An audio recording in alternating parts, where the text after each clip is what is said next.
Hi everybody, welcome to the Fabulous Empty Nest with me, your host Angie. It is Thursday and I am trying to catch up on a week's worth of missed videos. It has been a week of just technology troubles and I literally had to take a step back, but I feel like things are back on track. Today, what we're going to do is I'm going to show you 4 or 5 projects that I've started over the last couple of days, and 2 that are just about finished. And then I'm going to take you through packaging up all the winners items for the little challenge that I did where I had people send in ideas for my channel. I wanted to get some fresh new ideas of things that I could do on the channel, and I got some great ones. And so today I am actually packaging up everybody's wins.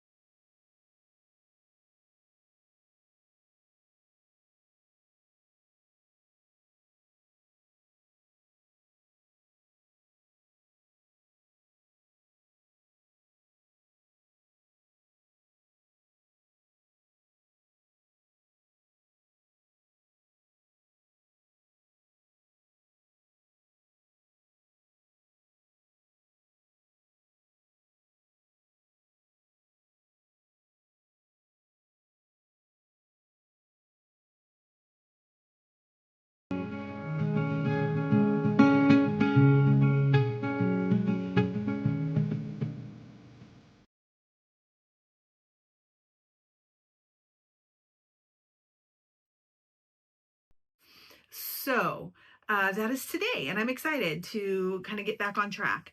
So it's been a busy week of crocheting because as much as I've been running all over the place, I've had a lot of downtime, which means a lot of waiting in my car, a lot of sitting around and waiting. And so during that time, I just decided to take a crochet bag with me everywhere I went. Something that I've been wanting to do for a long time is make a vest. And I wasn't quite sure how I wanted to do it. First, I thought maybe I wanted to do like something that was super open and like an open weave. And so I do have a pattern for something like that.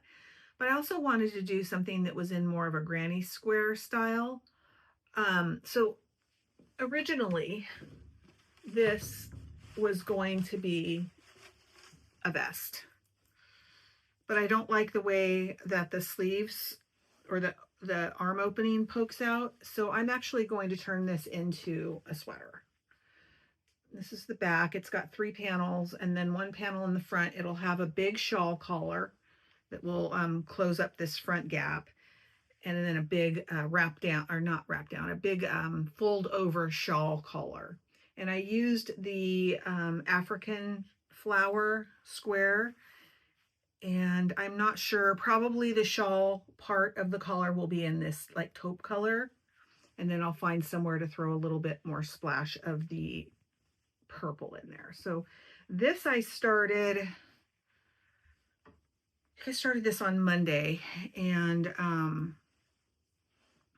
I've had a few issues with it. Actually had there's a video I'm going to put in here in a little bit that shows it's just a little conversation. It's kind of a montage of videos, but it's a video of me frogging this and just having a conversation about a few other things that were going on. So like I said, this video is going to be like a montage of little short videos that I filmed this week but wasn't able to upload because of the internet issue. So that was the African flower.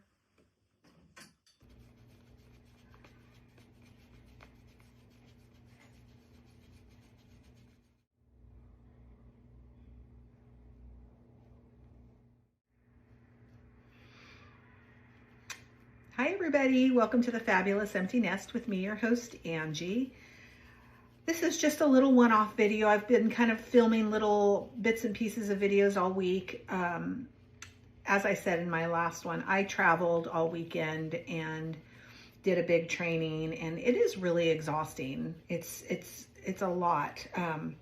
I drove to Sacramento and trained about 10 doctors and wellness practitioners in a acupuncture protocol that I teach. And there's a lot that goes into it.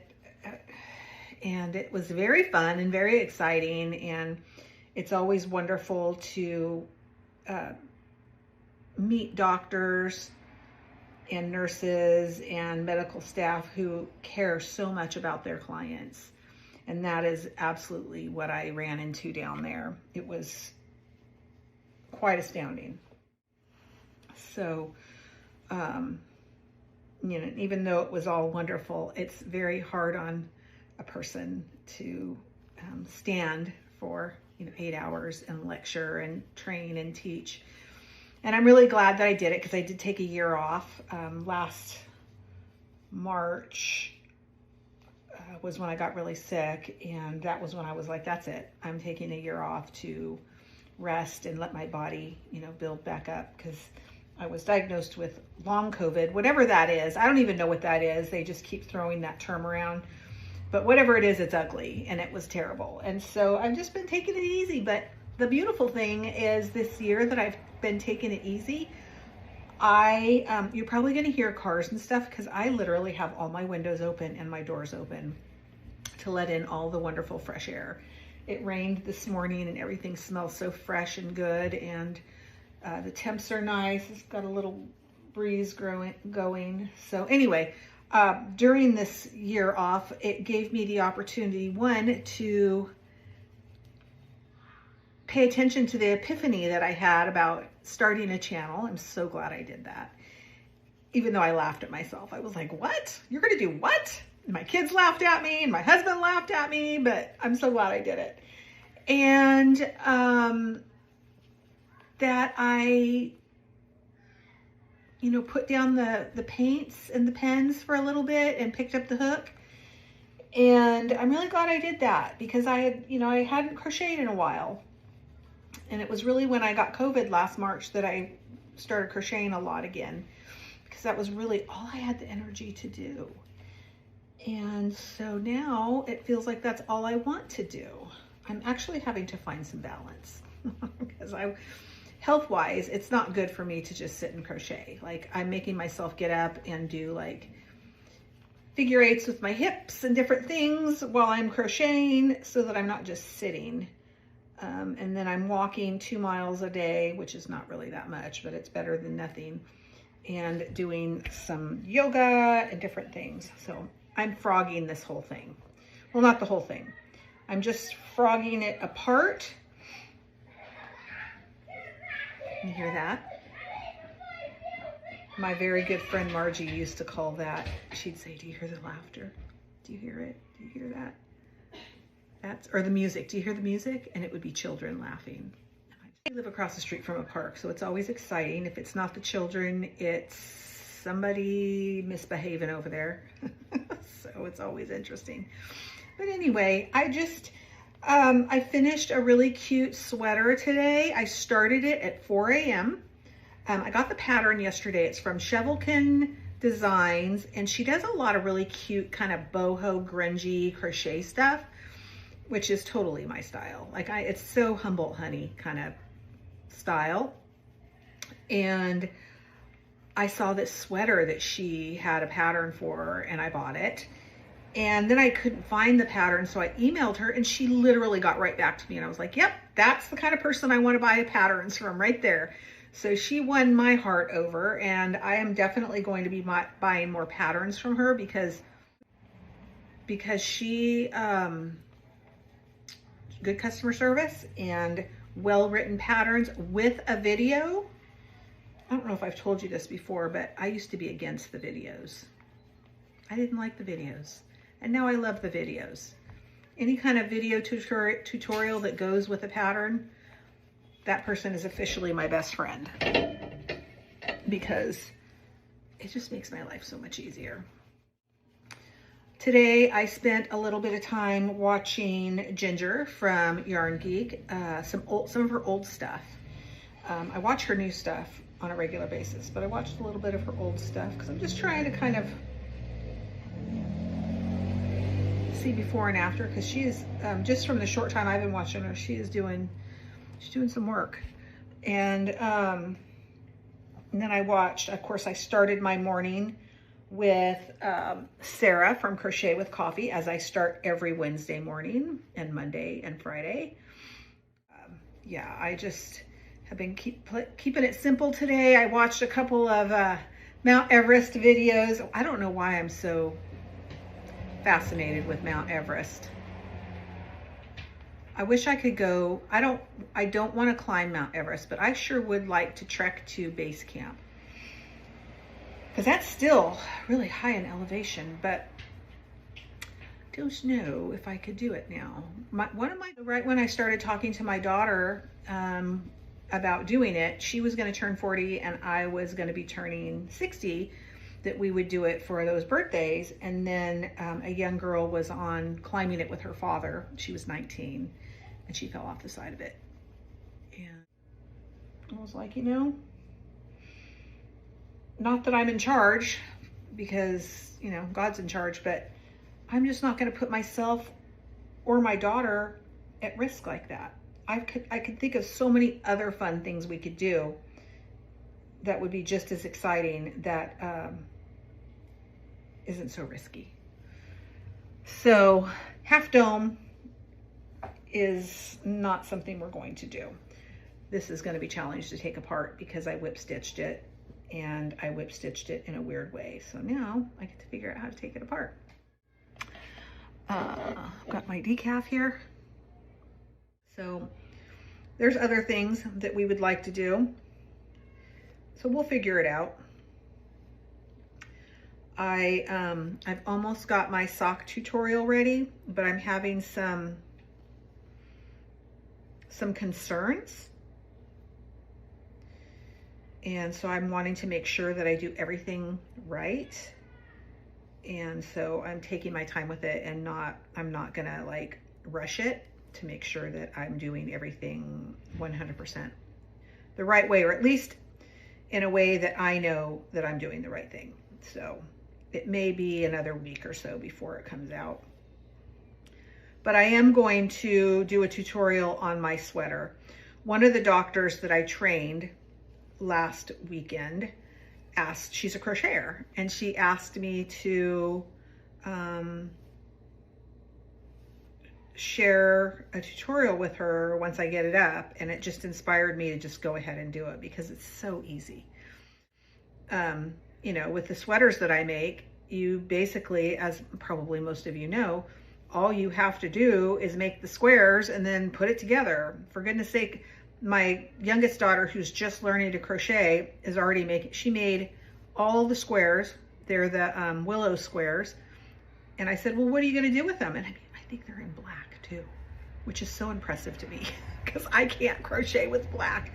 They're all in black. It's going to be beautiful. And I said, what are you going to do with it? And she said, I'm going to make a cardigan. And she just learned to make squares, and she's making a cardigan. That's so much like my daughter, though. That's how she do. So not surprised at all, but very excited to see, you know, what she comes up with. So, I love it when people learn to crochet and then just run with it. I see a lot of that now. I see all these young ladies, young people who have learned to crochet, and some of the patterns and the things they're making are just so beautiful. The talent out there as far as pattern making and crocheting goes is astounding. And same thing for the amigurumi. Like, I'm not a huge amigurumi fan. I've made some. I'm not very good at it. I struggle with when you have to like attach something, because it never seems like it's straight, and my eyes are always wonky. But I do enjoy it. You know, I'm just not a stuffed animal person. I've said this before, but as the mother of 7, and 5 of those are girls, I think I have trauma surrounding stuffed animals. Like, I just really think I do. I felt like I was in stuffed animal hell when I was raising my daughters. And I think it's just like, sometimes you just feel like they're gonna take over the house. So, I don't know. I'm not gonna say I'm not a fan, because I am. I'm a fan of watching other people create them, but it's not my thing. However, I am in the process of making a seal for my granddaughter. And, well, I wouldn't say I'm in the process. I have the hook down, I have the yarn down, and I have the pattern, but I haven't actually put it on the hook. So I think that will be this weekend because, well, let's see, her 19th birthday's in May. I might have it done by May. So, and then it might take me another 6 months to ship it. That's the other thing I was going to say. For those of you that won a prize, and I let you know that you won a prize, everything is in bags and labeled except for one person. There's one person that hasn't given me their address yet. And I will be shipping this weekend. It was hard with all the stuff going on. And I'm just going to tell you now, like, the post office is hard for me. It is. When I was, when I had a small business and I was shipping like 10, 15, 20 items a week, custom items, that was so hard for me. But I had a whole setup at home where I just printed my labels at home, put them in the bags, and then I could make a request and they would just come pick everything up from my doorstep. So I think I'm just babbling now. I'm just trying to get this done, and I thought I'd just bring you along and have somebody to talk to while I'm doing this. So this is going to be one of those weird videos where not a whole lot's, you know, accomplished other than I got this taken apart. But I can't wait to show this to you once I get it to the size I wanted. I made like 32 squares, and I want to make it long and I want to make it fit nicely. And this was just too tiny the way I had it set up. So I'm taking it apart, putting it back together, and I will keep you all posted. Thank you for keeping me company. I appreciate all of you. If you haven't done so already, if you haven't subscribed, would you please do so? I am 24 people away from 500 subscribers, which then kind of puts me in a new category for my channel, which is kind of exciting. Yeah. Bye, friends. Take care of yourselves.